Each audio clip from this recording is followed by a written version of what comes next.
Buenas tardes. ¿Cómo andan? ¿Cómo les va? Bien. Bueno, siempre hablar de educación es algo muy lindo y algo que nos apasiona, por lo menos a mí, de poder hablar de educación, de poder brindar herramientas para la educación. Y en el caso de hoy voy a hablar sobre una herramienta que no es nueva, pero que sí se está incorporando en la educación actual, que es la simulación. Cómo usar simuladores en la educación. Pero principalmente necesito que nos enfoquemos en el sistema actual educativo, que proviene de la revolución industrial. La revolución industrial que marcó toda una época y ha marcado nuestra forma de ver las cosas, marcó la connotación del sistema educativo actual. Y esto se ve reflejado en la necesidad de tener, o que teníamos de tener, una educación industrial. ¿Con qué? Fíjense, el tema de tener los mismos horarios, es decir, los mismos horarios de ingreso, los mismos horarios para un recreo, los mismos horarios para comer en una escuela. El tema de las edades, el tema de tener divisiones en las escuelas por las edades. Y eso también marcó la necesidad de ir especializándonos y de tener un título. Es decir, teníamos que formar parte de una línea industrial y teníamos que tener un título, una especialización en lo que nosotros hacíamos. Pero ¿qué es lo que nos dice la vida? La vida no es lineal, la vida es orgánica, es cambio. Es lo que estamos notando. ¿Están notando cambio últimamente? Hace rato que venimos notando cambio. Por lo tanto, la educación, esta educación, tiene que estar dirigida ¿a qué? Tiene que estar dirigida al desarrollo del talento humano. Tenemos que enfocarnos en desarrollar el talento humano, en desarrollar esas cosas muy lindas que nos dijo Olga, esas cosas que también Héctor habló respecto de lo que debemos nosotros desarrollar en cuanto a el fomento del talento humano en nuestras organizaciones. Y a trabajar competencias, es decir, a inculcar en la gente, en el educando, las competencias necesarias. No a la memoria, una educación basada tal vez mucho en memorizar, en tener que recordar. Y hoy es una educación que en donde le tenemos que enseñar a desarrollar soluciones y en donde el educador es una ayuda externa, es un facilitador. Esto es muy importante para que comprendamos algunas cosas. Piensen en alguien que hoy en un niño que hoy tiene 5 años. Piensen un momento, fíjense en un hijo, un nieto, un sobrino, un primo, alguien que hoy tiene 5 años. ¿A qué edad se va a jubilar? Fíjense. Ese niño se va a jubilar en el 2068. ¿Alguna vez lo habían pensado eso? No. Hoy sí. Hoy lo han pensado. Bien. 2068. Entonces, la pregunta es, ¿qué genes educativos tenemos que formar? Tenemos que dejarle un nuevo ADN. Piensen hacia atrás los cambios que hemos tenido, piensen hacia adelante, hoy 2013 al 2068, los cambios que pueden llegar a ver. Eso es algo que me pasó. 2 de mis alumnos se estaban copiando. ¿Está bien o está mal que se copien? Está mal que se copien. Cuando le dije, ¿por qué estás copiando? ¿Por qué están copiando? Me dice, no, profesor, no estamos copiando. Estamos desarrollando el espíritu colaborativo. No estamos copiando, estamos trabajando en equipo. Ese fue el momento en donde dije, ¿qué tengo que hacer? ¿Ir yo al psicólogo o los mando a ellos al psicólogo? Preferí que hacer qué cosa, ir yo al psicólogo y me dijo, estás en lo cierto, están trabajando en equipo. Por lo tanto, no se copia. Bien. Le voy a hacer una pregunta capciosa, volviendo al tema de los cambios, de los genes. Es una pregunta capciosa. ¿Cuál es el tercer país en población mundial? ¿Saben? Más o menos. Bien. El primero, China. 1.300, 1.400 millones de habitantes. El segundo, la India. 1.100 millones de habitantes. Y el tercero, Indonesia, me dice acá Olga. No, el tercero es Facebook. ¿Por qué? ¿Cuántos usuarios tiene Facebook? 1.000 millones. Ya tiene 1.000 millones de usuarios. O sea que ya tenemos nuestro tercer país en el bloque. ¿Bien? Perfecto. Entonces, ¿cómo aprendemos en la era industrial? ¿O cómo pasamos del método de aprendizaje de la era industrial a la era de la información. Hay cambios que tenemos que tener en cuenta. Tenemos que abandonar el concepto de la escuela-biblioteca. Tenemos que olvidarnos por un momento de la escuela como una biblioteca, como un lugar, para pasar a una escuela-laboratorio. Es decir, a un lugar donde, ¿qué se hace en un laboratorio? Donde probamos, donde nosotros experimentamos, y de ahí van a surgir soluciones, respuestas a las preguntas que tenemos. Simular jugando. Piensen también en ese niño de 5 años, en ese niño que hoy tiene 15 años, cómo aprendió, cómo ha sido su vida en los últimos, o en su juventud o en su niñez. ¿Cómo aprendió? Jugando.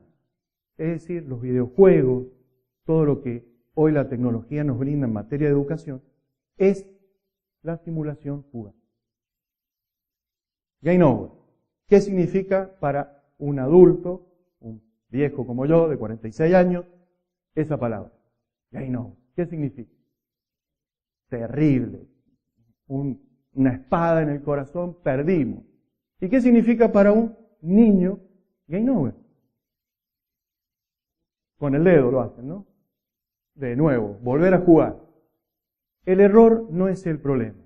Tenemos que comprender que el error no es el problema, sino que el error en un juego, en una simulación, es el comienzo de la solución. Por eso es importante, y con esto lo que quiero entrar es a poder comprender por qué la simulación. Porque en la simulación podemos equivocarnos. En un simulador nosotros podemos buscar alternativas, y si las alternativas no se dan o no son como corresponde, ¿qué es lo que me permite? Ese game over, volver a comenzar. Por eso los simuladores presentan un gran aprendizaje vivencial. No sé si alcanzan a ver, pero hay un monte. Este monte es el Everest. Entonces, por ejemplo, simulador es subir el Everest. ¿Qué implica subir el Everest? Implica trabajar con un presupuesto, definir qué cosas voy a llevar y qué cosas voy a dejar. Implica tomar decisiones, por ejemplo, en qué ruta voy a usar. No se alcanza a ver muy bien, pero acá ustedes pueden apreciar que hay distintas rutas para subir. ¿Qué es lo que nos enseña? Nos enseña a trabajar en equipo. Nos enseña a enfrentar los retos que una montaña, como en la vida, podemos llegar a tener. ¿Qué pasa si se enferma alguien de la expedición? ¿Lo dejamos y que muera o lo ayudamos a bajar? Se plantea. Estas cosas son lo importante de un simulador, que nos plantea estos obstáculos y que lo podemos llevar a la vida práctica o a la vida real.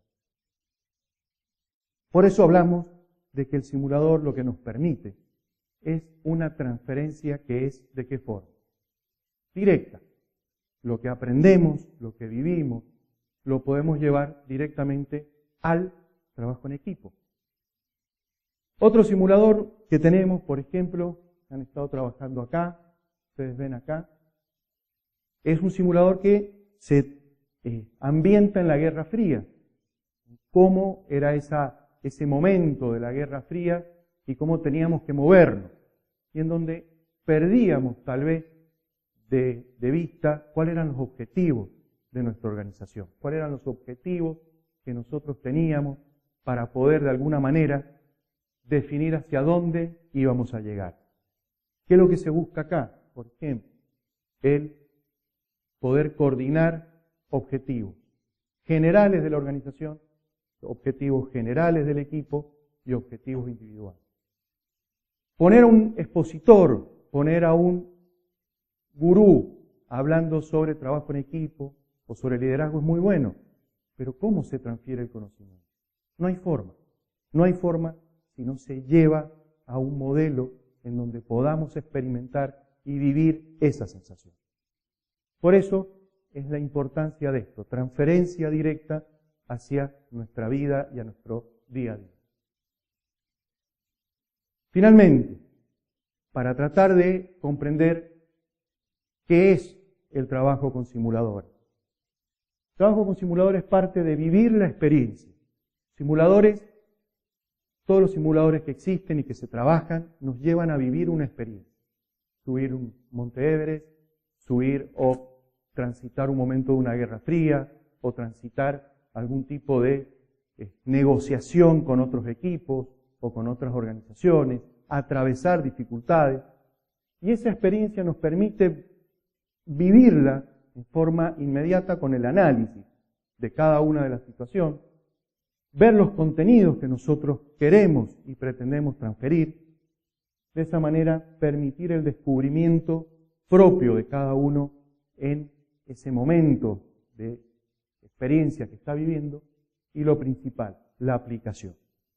Hoy los tiempos que nos demandan gente con rapidez en la toma de decisiones, gente que tome decisiones lo más rápido posible de forma efectiva. La mejor forma es sistemas de este tipo de organización, de manera tal de poder llegar al objetivo rápidamente. Por eso quiero cerrar con dos frases. Fíjense, Séneca, hace casi 2015 años que nació, pero él, fíjese, ya Séneca hablaba de que largo es el camino de la enseñanza por medio de teoría, pero es breve y eficaz por medio de ejemplos. Por eso es fundamental que podamos comprender esto, es decir, el ejemplo, la práctica, en el momento vivencial, lo que se transmite. Y por último, alguien que también creo que todos conocemos, que es Aristóteles, en donde la inteligencia consiste no solo en el conocimiento, no solamente en memorizar, no solamente en entender las cosas de un punto de vista del conocimiento simplemente, sino también en la destreza de aplicar los conocimientos en la práctica. Por eso la educación tiene que ser esto, conocimientos que se lleven a la práctica. Bueno, muchas gracias.